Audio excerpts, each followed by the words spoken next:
Halo, selamat siang pemirsa. Anda kembali menyaksikan Newsline Trending Topic. Kalau di segmen sebelumnya tadi kita sempat sedikit membahas terkait dengan mental health ya, Jason. Dan tentunya di segmen ini kita akan kembali mengulik terkait dengan mental health. Betul sekali, sudah banyak yang berpartisipasi bersama kami lewat TikTok dan juga Instagram. Dan sekarang di Instagram sudah ada yang bergabung bersama kami, seorang praktisi psikologi ya, bernama Mas Erikson. Selamat siang Mas Erikson. Halo, selamat siang Mas. Oke, Mas Erikson, ini berangkat dari kasus yang ada di Semarang, Jawa Tengah. Ada seorang mahasiswi berinisial N yang kemudian bunuh diri, walaupun kita belum tahu sebenarnya apa penyebabnya, tapi banyak spekulasi mengarah pada ini adalah kesehatan mentalnya kayaknya terkena begitu atau terganggu. Nah, untuk masalah kesehatan mental, mengetahui seorang itu ada kena masalah mental itu seperti apa? Karena kan kalau dilihat dari fisik kayaknya susah sekali ya dideteksinya ya Mas Erikson ya.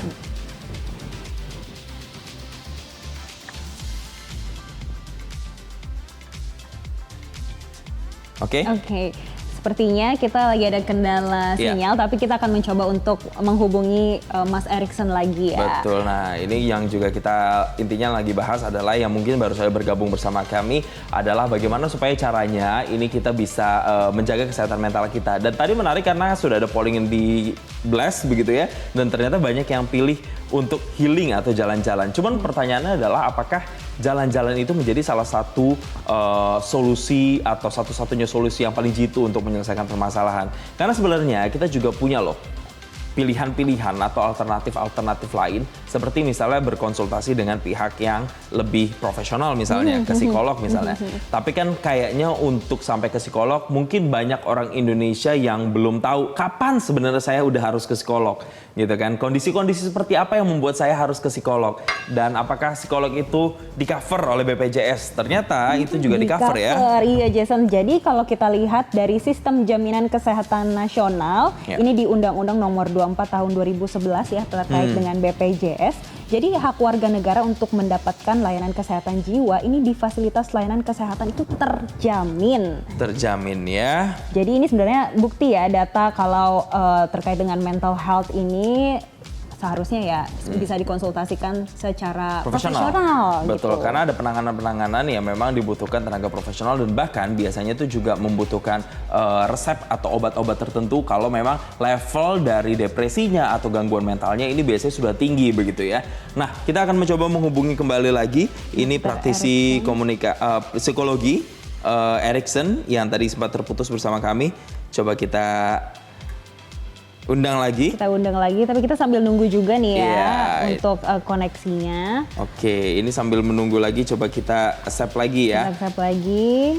Tapi adalah yang paling penting adalah sekarang sebenarnya deteksi dininya. Itu yang benar-benar paling penting, jangan sampai ketika sudah terlewat atau tidak menyadari seseorang itu terkena mental health, justru ini nanti yang memperparah situasi dan bisa memicu tindakan-tindakan yang irasional. Seperti misalnya salah satunya adalah bunuh diri atau melakukan kekerasan terhadap diri sendiri atau bahkan orang lain.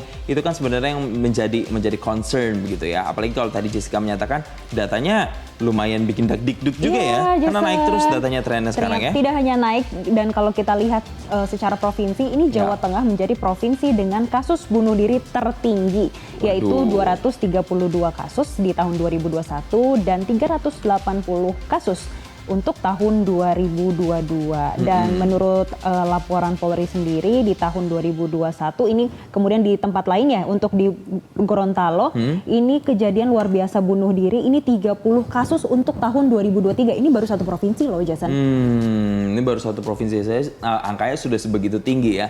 Tapi yang kemudian menggelitik saya adalah kenapa ya ini kok bisa dalam satu provinsi kemudian dengan populasi yang kelompoknya ini masih muda-muda ini bisa tinggi sekali. Kalau kita lihat kan di Jawa Tengah misalnya dari angka kemiskinannya saja kan sebenarnya salah satu provinsi yang maju, salah satu provinsi yang besar di Indonesia dengan penduduk yang juga cukup besar. Perekonomian di sana berkembang. Tapi ternyata tingkat depresinya atau tingkat gangguan mentalnya itu juga masih tinggi dan bahkan dialami orang-orang yang misalnya usia dari anak muda sampai dengan usia kerja.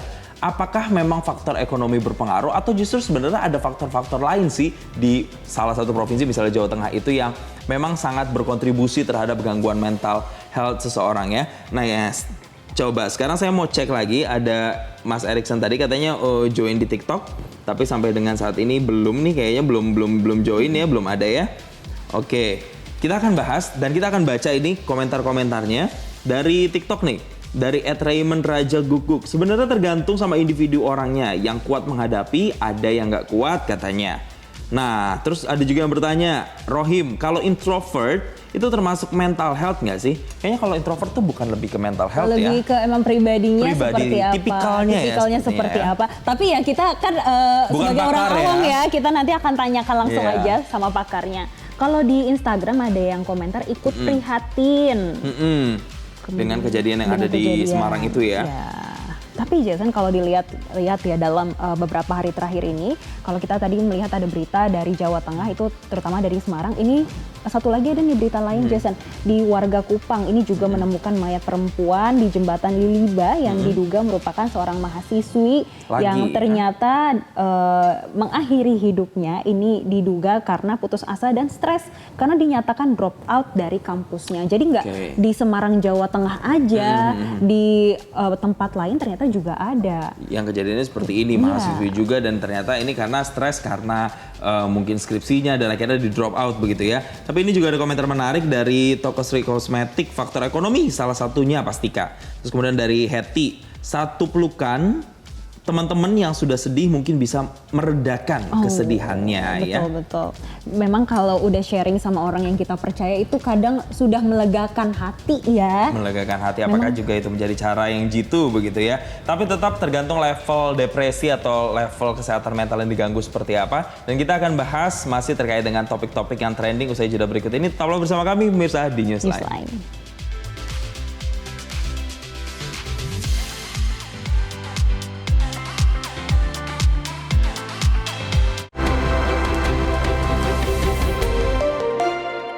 Jelajahi cara baru mendapatkan informasi. Download Metro TV Extend sekarang.